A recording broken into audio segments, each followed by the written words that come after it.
Bismillahirrahmanirrahim. Assalamualaikum warahmatullahi wabarakatuh. Kali ini saya akan membahas tentang bab 3 skripsi studi literatur. Jadi bab 3 itu tentang metode penelitian ya. Di sini saya akan menjelaskan panduan secara umum dulu tentang metode pada skripsi studi literatur. Oke, yang pertama kalian bisa tulis di sini jenis metode. Jenis metode yang digunakan yaitu literatur review atau deskriptif juga boleh. Kemudian selanjutnya sumber data. Sumber data di sini kalian tuliskan tentang sumber-sumber yang digunakan untuk memperoleh artikel yang relevan yang digunakan pada saat review nanti ya. Seperti misalnya dari Google Scholar, dari Scopus, dari Elsevier, atau penerbit-penerbit lainnya. Yang ketiga yaitu ada langkah atau strategi pengumpulan data. Kalian bisa tuliskan di sini kata kuncinya atau dia termasuk batas waktu artikelnya, misalnya dari tahun 2010 sampai 2020. Kemudian yang keempat ada pengumpulan data. Ini teknik ya, teknik pengumpulan data. Biasanya dituliskannya seperti itu.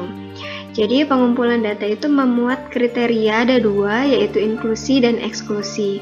Yang yang sering digunakan oleh mahasiswa yaitu biasanya inklusi ya. Kriteria inklusi itu merupakan penjelasan dari faktor yang dipilih penulis untuk memasukkan artikel yang akan direview. Oke, lanjut. Yang kelima ya. Yang kelima ada teknik analisis data. Nah, teknik analisis data itu ada dua, menggunakan metode eksposisi dan metode analitik. Metode eksposisi yaitu dengan memaparkan data dan fakta yang ada sehingga pada akhirnya dapat dicari korelasi antara data-data tersebut. Nah, kalau literatur review itu biasanya menggunakan ini sih, metode eksposisi. Yang kedua, metode analitik yaitu melalui proses analisis data atau informasi dengan memberikan argumentasi melalui berpikir logis dan yang selanjutnya diambil suatu kesimpulan.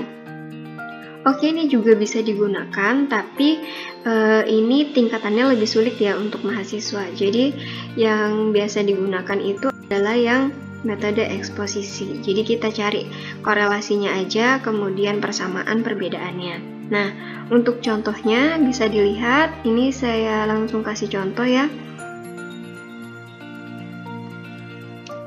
Nah, ini bab 3 metode penelitian. Yang A, kalian bisa tulis desain penelitian. Desain penelitian atau jenis penelitian ya yang tadi. Nah, desain penelitian ini bisa kalian tuliskan literatur review. Oke, selebihnya kalian susun sendiri ya. Pada intinya, desain penelitian untuk skripsi studi literatur itu adalah literatur review. Oke, selanjutnya teknik pengumpulan data ya, ini bukan cara. Teknik pengumpulan data. Nah, di teknik pengumpulan data itu kalian masukkan sumber datanya nih ya. Jurnal penelitian yang dipublikasi di internet menggunakan, nah ini kalian masukkan sumber datanya, kemudian kalian masukkan kata kunci yang digunakan, terus kalian masukkan proses pengumpulan data. Jadi di sini dijelaskan ada kriteria pengumpulan data atau pengumpulan jurnal yang akan digunakan atau yang akan direview. Yang pertama ada tahun sumbernya. Kemudian yang kedua ada strategi pengumpulan jurnalnya. Yang ketiga ada cara penulisan yang efektif untuk setting jurnal dengan memasukkan kata kunci sesuai judul penulisan dan melakukan penelusuran berdasarkan advanced search dengan penambahan notasi and, or, atau menambahkan simbol plus. Nah, ini cuman teknik aja, bisa kalian gunakan. Kemudian yang keempat, melakukan pencarian berdasarkan full text. Yang kelima, melakukan penilaian terhadap jurnal dari abstrak, apakah berdasarkan tujuan penelitian dan melakukan critical appraisal dengan tools yang ada.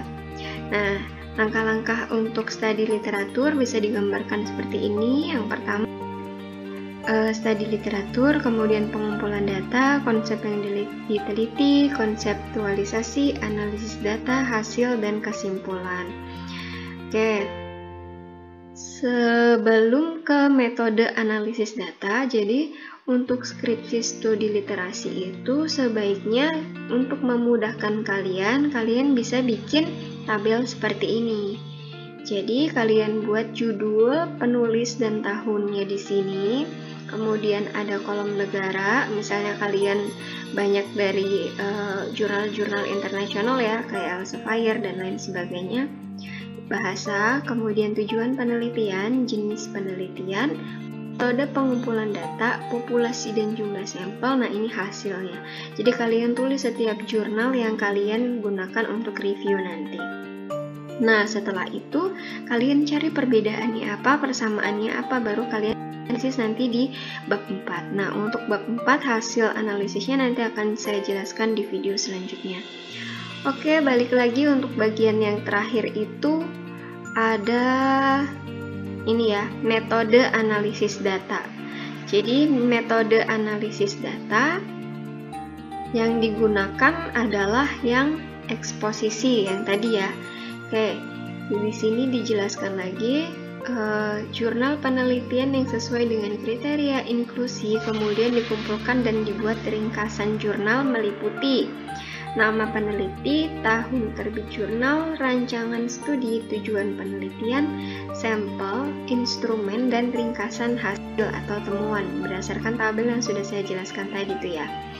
Oke, kemudian ringkasan jurnal penelitian tersebut dimasukkan ke dalam tabel, diurutkan sesuai alfabet dan tahun terbit jurnal dan sesuai dengan format.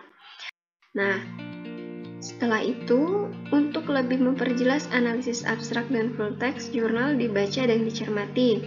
Ringkasan jurnal tersebut kemudian dilakukan analisis terhadap isi yang terdapat dalam tujuan penelitian dan hasil atau temuan penelitian. Oke, ini hanya penjelasan seperti yang real mau kalian lakukan ya, harus dijelaskan di sini. Oke, sekian dari saya. Semoga ini bisa membantu kalian yang lagi bingung di bab 3. Akhiri, wassalamualaikum warahmatullahi wabarakatuh.